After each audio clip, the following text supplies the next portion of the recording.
น้องบ่ได้ไปเล่นวันสงกรานต์บ่เป็นหยังแม่บ่ให้ไปแล้วก็บ่มีเงินนั่นเป็นหยังคือบ่ให้ไปยันลมรถยันลมรถยันไปกับผู้บ่าวโอ้ไปกับผู้บ่าวเนี่ยบ่ได้เนาะบ่ได้คันมักแล้วบังคอแล้วเนาะโอ้พี่น้องก็เลยแม่บ่ให้ไปเที่ยวสงกรานต์แม่เนาะมีเงินน้อยบ่แบ่งให้แม่หรือว่ากินน้ำว้าวไม่ยังอันนี้สั่งเสิร์ชอันนี้ไม่งอดบ่บ่แม่นน้ไม่ยังอันนี้นะสั่งเสิร์ชใส่บ่ฮู้จักภาษาลาวเมื่อนั้นไอ้ถามแมทนึงเท่าใดก็เจ้าขายทอ3-4 แสนกว่าเนาะอุ่นว่าเมื่อนี้ฮู้เลยบ่เกี่ยวกับแมทฮู้แล้ว แมทฮู้เลยบ่ฮู้แล้ว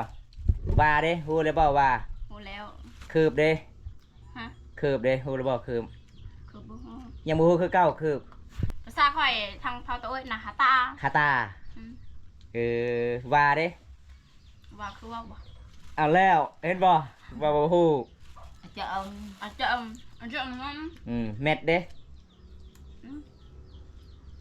แมทเด้นั่นแม่นคือซ้ำนี่เนาะ โอ้ยสาวลาวคนนี้บ่ได้พี่น้องเอ้ยเม็ดแบบไหนล่ะเม็ดเป็นไรล่ะสาวลาวสาวลาวคนนี้เว้าลาวยังบ่เป็นพี่น้องฮู้บ่บ่ฮู้คือกันโอ้ยนั่นกันไปโรงเรียนกันบ่ฮู้วันจักวันที่ยังสิถือปึ้มเฮียนนะสิว่าสิถือปืนบ่แม่น บ่ชื่อวันที่เลยนี่บ่ผู้นี้น่ะแม่จะเฮียนห้องใดม.1มื้อนี้วันที่ยังฮะวันที่ยังมื้อนี้ที่13แล้วตายบัดนี้วันนี้วันที่16นี่เห็นบ่แล้วบัดนี้พี่น้องม.1บ่รู้จักวันที่โอ้ยพี่น้องเอ้ยวันที่13แท้บ่มื้อนี้บ่น้องวันยังมื้อนี้คันวันที่13วันคานวันพุธวันยังมื้อนี้เจ้าอีกสิวันพุธไงดอกฮะให้ไปเต่าเปิงไงดอกวันพุธทำไมวันพุธ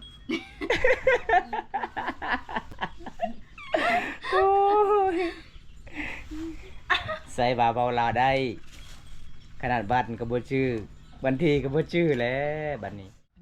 สวัสดีครับคุณจอยคุณอ้อยบ่สวัสดีกินอีหยัง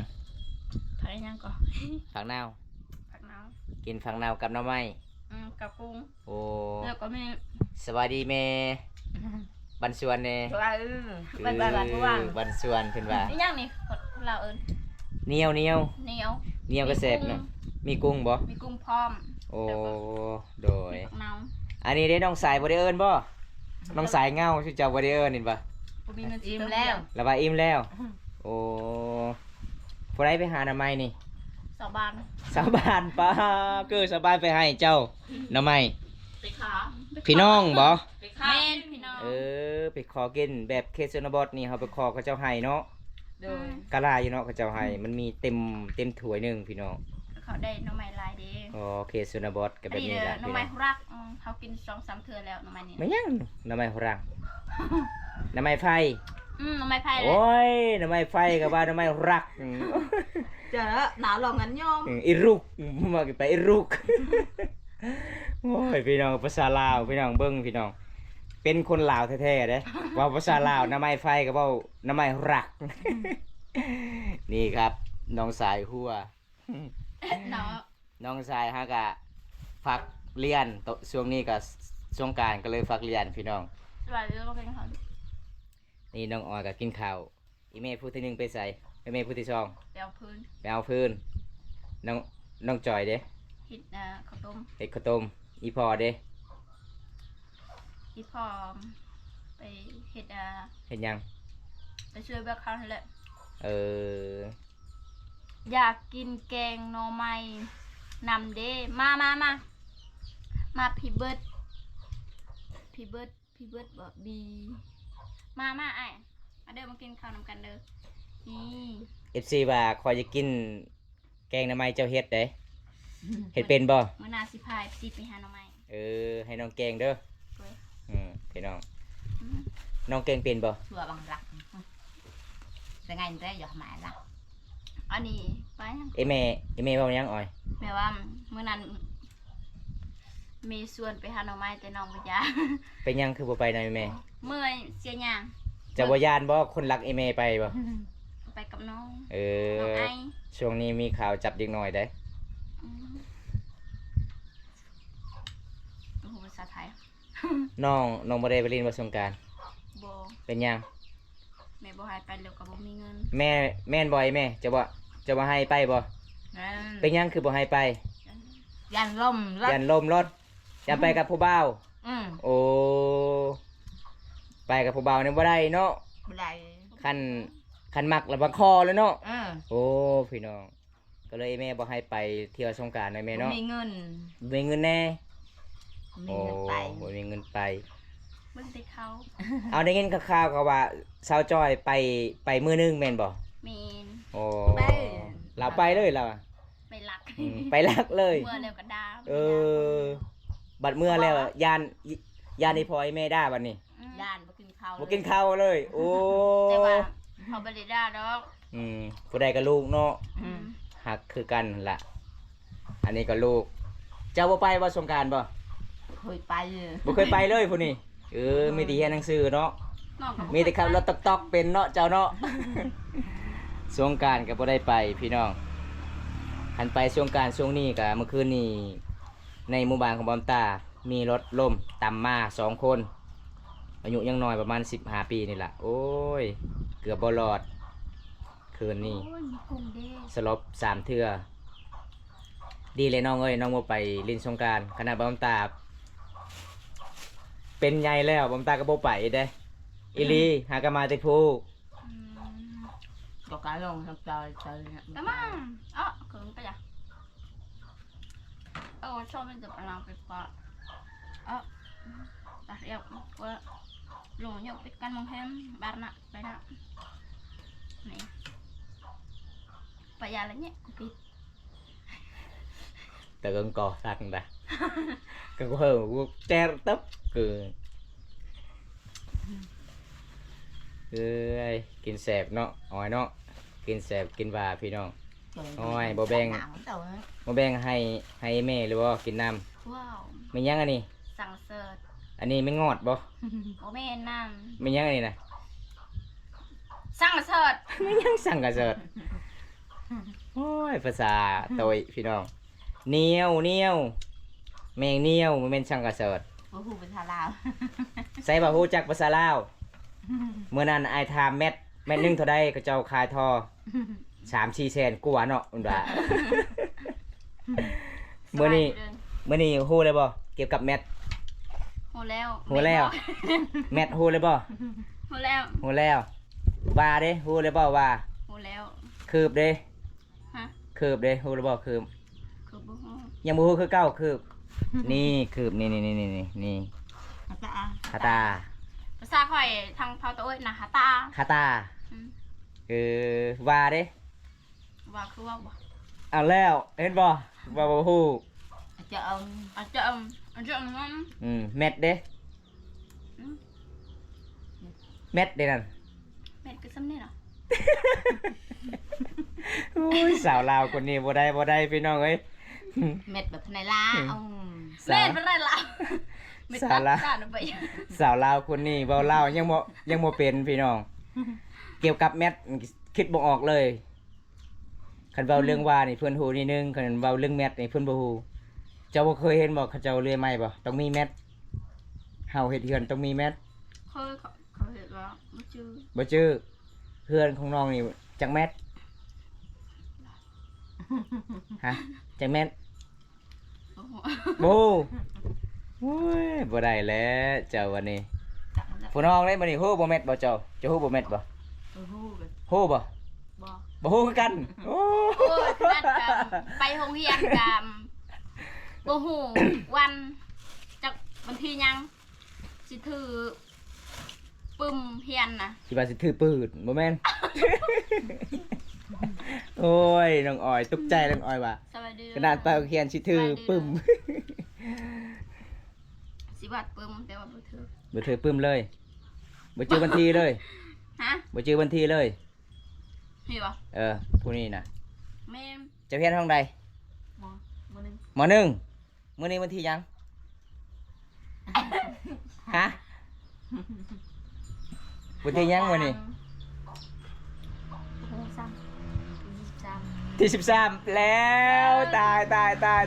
ยบัดนี้ วันนี้วันที่16 นี่เห็นป่ะแล้วบัดนี้พี่น้อง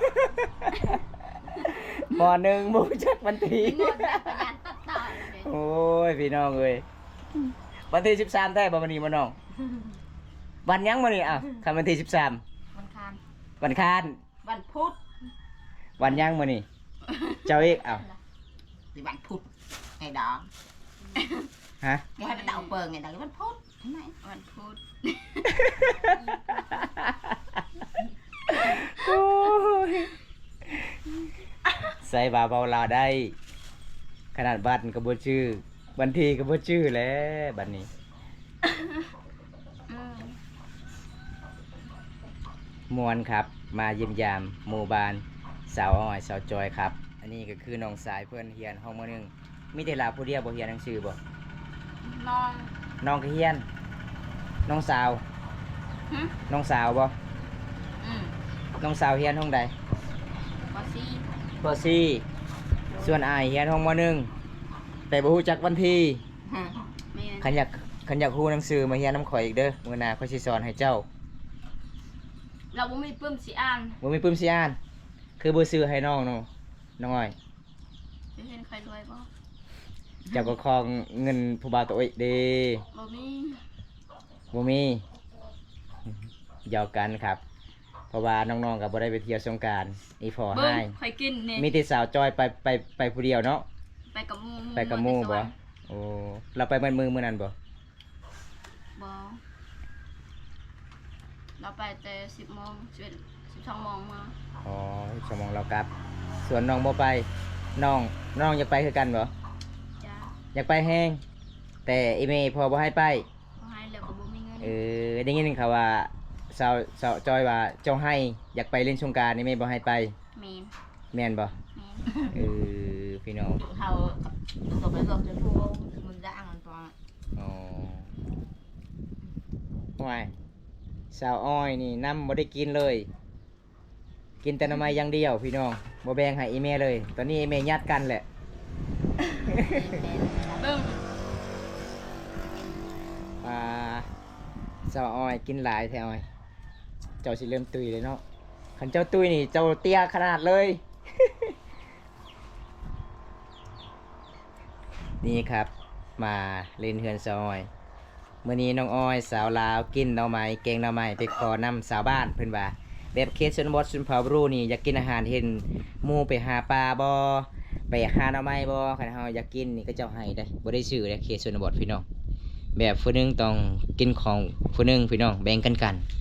แบ่งกันกินบ่แม่นแบ่งกันพี่น้องเอ้ย แบ่งกันกินเบิ่งให้สบายดีเด้อจ้า มาเด้อจ้ามากินข้าวน้ำกันมาเลยคือเลย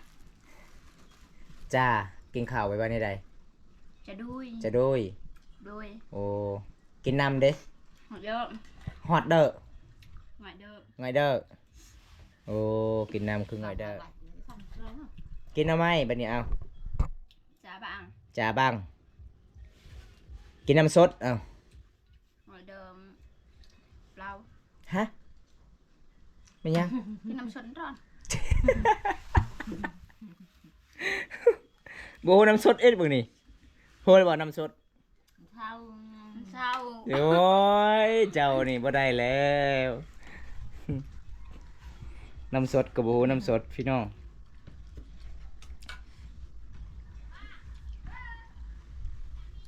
เห็นบ่พี่น้องเขาเจ้าเอิ้นกันกินสมกินเมียงเขตชนบทชนเผ่าบรูเห็นหมู่เอิ้นกันเด้มันคืออยู่ในเมืองพี่น้องเวลาเฮาเข้าเฮือนหมู่นี่เฮาอยากซื้อผัก กินจะกินผักต้องซื้อแบบเคชนบทต้องขอเอาพี่น้องก็ให้ได้แบ่งกันกินพี่น้องส่วนผักสะอ้อยซอยจอยมื้อนั้นงามเลยบ่สะอ้อยซอยจอยผักมื้อนั้น งาม งามตอนน้องทอต่อแตกได้มื้อนั้นได้ทอไม้เลยบ่ บ่ ยังบ่ได้ยังบ่มีเงินซื้อเนาะ mà dạ nó lại cha đợi bữa hè ý à อันประมาณจักแมตรแต่เพื่อนพี่น้องของน้องฮอดเพื่อนน้อง 200 เมตร cái ít nó mà ราคาท่อน่ะเขาจะขายเม็ดหนึงเท่า có ไหร่ cái nhỏ đâu mà บ่ได้ไปตักบ่ได้ไปตักป่ะเด้อ à mình có được đâu ไม่ยังบ่ได้ไปตักไอ้ทามเขาเจ้าขายท่อเม็ดหนึงเท่าใด บ่มีชาวบ้านถามว่างามบ่นำแต่เช้า น้ำยังน้ำสด น้ำกิน น้ำกินอยู่ใส่ sang น้ำสร้างมือที่น้อง ăn cho ấm màu บาดอีเมฮู้ภาษาลาวลายเนาะบัดเจ้าภาษาบ่ฮู้จักภาษาลาวลายเนาะ ปวนป้านอิ่มแล้ว อิ่มแล้วก็ต้องย่อข้าว ปวนแท้ข่อย เอากินแล้วต้องย่อเอา เนาะจ้า ส่วนน้องทรายเพิ่นว่าน้องออยบ่ได้เอิ้นข่อยบ่กล้ากินล่ะ มื้อนี้เพิ่นว่าวันที่13พี่น้อง แม่นบ่น้องวันที่13บ่มื้อนี้บ่แม่นบ่13บ่มื้อนี้บ่ เอาซอยตัวนี้สิกลับกันเด้อ โดย สิมัดผมงามแท้สิไปไส บ่ได้ไปใส่นะอยู่เฮือน อยู่เอื้อนคิดว่าสิไปเที่ยวเล่นสงกรานต์ แม่บ่ให้แล้วก็บ่มีเงิน บ่มีเงิน อืม ตอนนี้จักโมงแล้ว อืมเพิ่นก่อนเด้อ มึงก่อนฮะ 16ประมาณ16ก็ จักโมง16 4โมง 4โมงอ๋อแสดงว่าน้องก็ 11 มื้ออื่นน้องก็สิคาเวียกเนาะ เข้าไปยัก เพราะว่าอ้ายก็บ่ได้วิญญาณมีเรื่องมื้ออื่นเด้อน้องคาเวียก โดย อ้ายก็สิไปไกลเลยเด้ออย่าสิใจหลายเด้อ บ่ได้เสียใจ จังหน่อยว่าบ่าวตาคือไปไกลคือน้องเลย เพราะว่าน้องคาเวียกหลายก็เลยไปหาน้องเบลมื้ออื่น โดย เพราะว่าก็สิไปมอบเงินให้น้องเบลแน่มีผู้ใหญ่ใจดีทางไทยฝากเงินมาให้600,000กีบให้น้องเบลก็เลยมาหาน้องเบลน้องคาเวียกบางทีคันน้องว่างก็สิแวะเล่นน้ำอยู่จังไดอ้ายขอปิดไว้สำนี้ก่อนเด้อน้องเด้อ โดย คลิปนี้ขอจบไว้ที่นี่ก่อนพี่น้องคลิปหน้ามาพบพอกันใหม่พี่น้อยบ่ได้รับชมกินแล้วก็อย่าลืมฝากกดไลค์กดแชร์นี่เด้อพี่น้อง ติด เอ้ย ตามในเด้อ แม่ เป็นกำลังใจให้บาวบนตาในช่วงนี้นะวิวเราบ่ขึ้นเลย แม่นบ่ไปเลยเนาะ ฝากติดตามให้แน่เป็นกำลังใจ อืมจัง ถ้า ได้ FC บ่เป็นกำลังใจก็เงาๆหน่อยนึง เศร้าๆหน่อยนึง สาวจ้อยบ่ได้อยู่เนาะมื้อนี้เนาะมีแต่สาวอ้อย ไปเฮ็ดข้าวต้มสวยเขาเพราะว่ามื้ออื่นนะเจ้าบ่าวมาเพื่อน โอ้ เศร้าง านแต่งของสุมภาโตะมื้อเนาะ ๆนี่ เอ้าตอนนี้สิปิดไว้สำนี้ก่อนเด้อน้องคลิปนี้คลิปหน้าพบพอกันใหม่บ๊ายบาย บ๊ายบาย